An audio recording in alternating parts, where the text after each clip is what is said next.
This is woke media's rallying cry, a cry for freedom and justice. You're watching woke media, the call of the world. Follow woke media, come to the free land. Hello, my name is Rukia Turdush. I'm an ethnic Uyghur, and I'm originally from East Turkestan.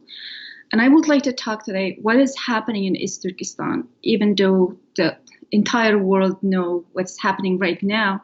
But I would like to briefly emphasize exactly what's happening, because the world media right now saying that cultural genocide, but I can say that this is not a cultural genocide. This is exactly genocide happening in East Turkestan, because if you look at the definition of genocide in United Nations law, its definition, when you checked out, it has to be the genocidal intention, and exactly Chinese government has a genocidal intention, and we are fall into 4 of 5 category of that genocide in United Nations law, so in the charter. So like, first of all, they killing the members of Uyghurs. For example, I'll just give one example. I'm going to say like many uprisings since Chinese communists invaded East Turkestan in 1949. We uprised against them many times, and there's so many killings. That since there is no clear record about that, I can't tell the exact number, but we have at least some numbers. And for example, in Bahrain incidents in 1990s, almost like an entire village population was exterminated. And there's a Chinese soldier's statement that we shoot the things that anything move. We just shoot it. We didn't care women, children, or anything just to move. We just shoot them. It is very entertaining, he said.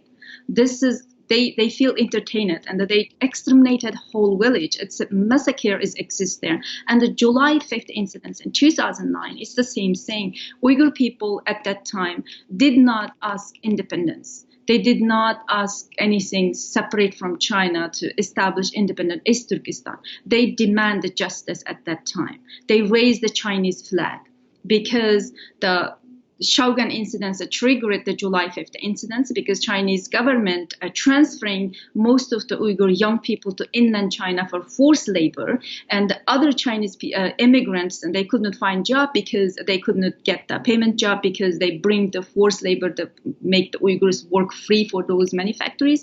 And those Chinese immigrants attacked the Uyghurs and killed so many young Uyghur workers over there.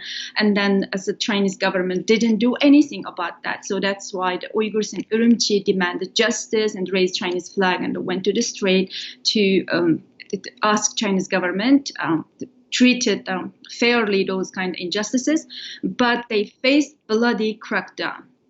So right now we realize that since then, after the July 5th incidents, faced bloody crackdown, Chinese government start to keep arresting people arbitrarily, terrorize people, searching people's home, not allowed their speech freedom, religious freedom. So its oppression is very hard, and slowly, and they just systematically increase their oppression. And starting 2014, they just, because China thinking they are the winning side of the history, and the U.S. hegemony is falling down, a democracy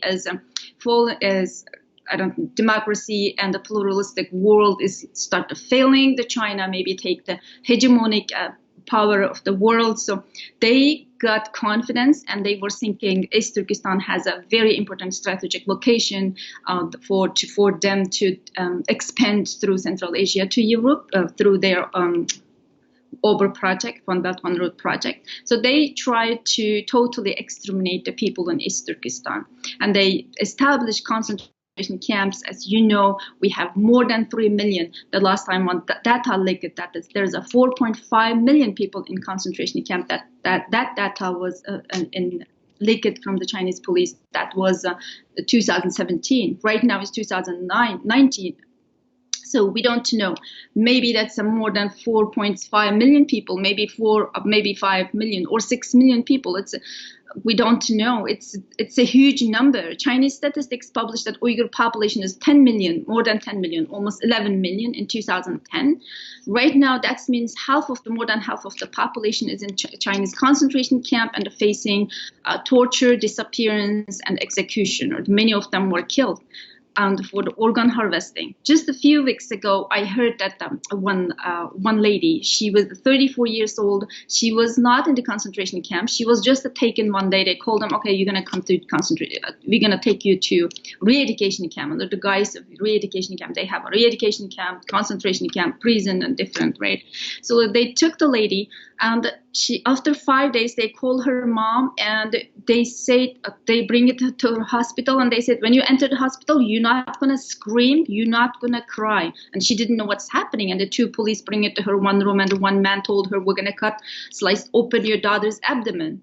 And she was shocked. And why? Why are you going to do that? You just took my daughter just 4 days ago. What happened to her? And they said, just let her to sign the paper. They forced her to sign the paper. And then she saw her daughter's face only and could not see the body. So they kill the people because they collecting DNA of entire Uyghur population. If anybody's tissue is matched, that means they can just pull them and take them to kill them, you know. This is not acceptable. As genocide is really going on there.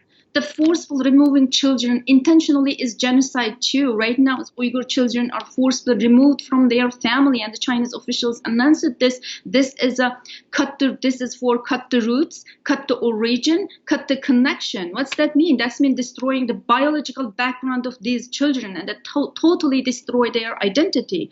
So this is a genocide. What is happening in East Turkestan exactly is genocide, and we want the international world intervention.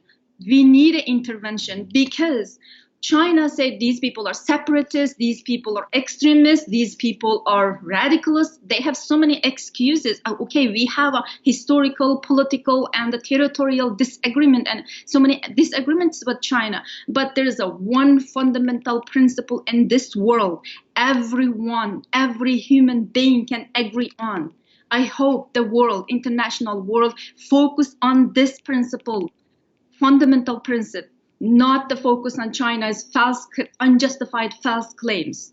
So that's why we need intervention, because this fundamental principle is, we know, every human being knows that this world, none of the civilized population subjected to innocent people, women, and the children for torture or for organ harvesting, for forced disappearance, and for the concentration camps. This is not acceptable. And there's genocide going on there. We need urgent help. We need the international world's intervention to East Turkestan to solve this problem.